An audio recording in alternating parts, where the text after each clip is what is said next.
اعوذ باللہ من الشیطان الرجیم بسم اللہ الرحمن الرحیم۔ ہم اپنے تمام ناظرین کو خوش آمدید کہتے ہیں اپنے یوٹیوب چینل وظائف اور اسلام پہ۔ ناظرین، آج کا یہ واقعہ ہے تابوت سکینہ۔ تابوت سکینہ یہ شمشاد کی لکڑی کا ایک صندوق تھا جو حضرت آدم علیہ السلام پر نازل ہوا تھا۔ یہ آپ کی آخری زندگی تک آپ کے پاس ہی رہا، پھر بطور میراث یکے بعد دیگرے آپ کی اولاد کو ملتا رہا، یہاں تک کہ یہ حضرت یعقوب علیہ السلام کو ملا اور آپ کے بعد آپ کی اولاد بنی اسرائیل کے قبضے میں رہا اور حضرت موسیٰ علیہ السلام کو مل گیا، تو آپ اس میں تورات شریف اپنا خاص سامان رکھنے لگے۔ یہ بڑا ہی مقدس اور باربرکت صندوق تھا۔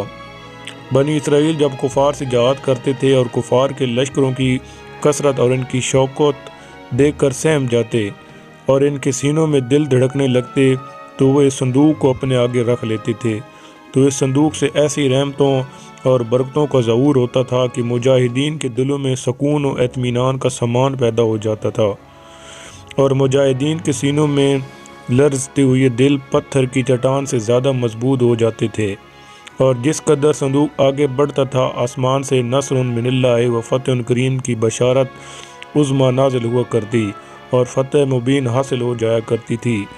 بنی اسرائیل میں جب کوئی اختلاف پیدا ہوتا تھا تو لوگ اسی صندوق سے فیصلہ کراتے تھے۔ صندوق سے فیصلے کی آواز اور فتح کی بشارت سنی جاتی تھی۔ بنی اسرائیل اور اس صندوق کو اپنے آگے رکھ کر اور اس کو وسیلہ بنا کر دعائیں مانگتے تھے، تو ان کی دعائیں قبول ہوتی تھیں اور بلاؤں کی مصیبتیں اور وباؤں کی آفتیں ٹل جایا کرتی تھیں۔ الغرض یہ صندوق بنی اسرائیل کے لیے تابوت سکینہ، برکت و رحمت کا خزینہ اور نصرت خداوندی کے نزول کا نہایت مقدس اور بہترین ذریعہ تھا۔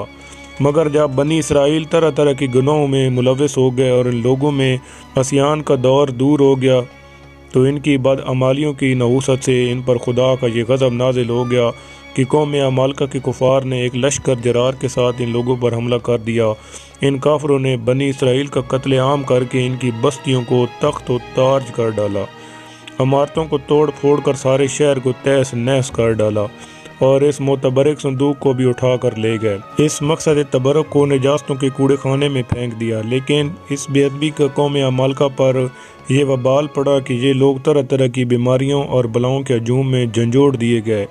چنانچہ قوم عمالقہ کے 5 شہر بالکل برباد اور ویران ہو گئے، یہاں تک کہ ان کافروں کو یقین ہو گیا کہ یہ صندوق رحمت کی بے ادبی کا عذاب ہم پر پڑ گیا ہے، تو ان کافروں کی آنکھیں کھل گئیں۔ چنانچہ ان لوگوں نے اس مقدس صندوق کو ایک بیل گاڑی پر لاد کر بیلوں کو بنی اسرائیل کی بستیوں کی طرف ہانک دیا۔ پھر اللہ تعالیٰ نے 4 فرشتوں کو مقرر فرما دیا جو اس مبارک صندوق کو بنی اسرائیل کے نبی حضرت شمیل علیہ السلام کی خدمت میں لائے۔ اس طرح پھر بنی اسرائیل کی کھوئی ہوئی نعمت دوبارہ ان کو مل گئی، اور یہ صندوق ٹھیک اسی وقت حضرت شمیل علیہ السلام کے پاس پہنچا جبکہ حضرت شمیل علیہ السلام نے طالوت کو بادشاہ بنا دیا تھا، اور بنی اسرائیل طالوت کی بادشاہی تسلیم کرنے پر تیار نہیں تھے، اور یہی شرط ٹھہری تھی کہ مقدس صندوق آ جائے تو ہم طالوت کی بادشاہی تسلیم کر لیں گے۔ چنانچہ صندوق آ گیا اور بنی اسرائیل طالوت کی بادشاہی پر رضامند ہو گئے۔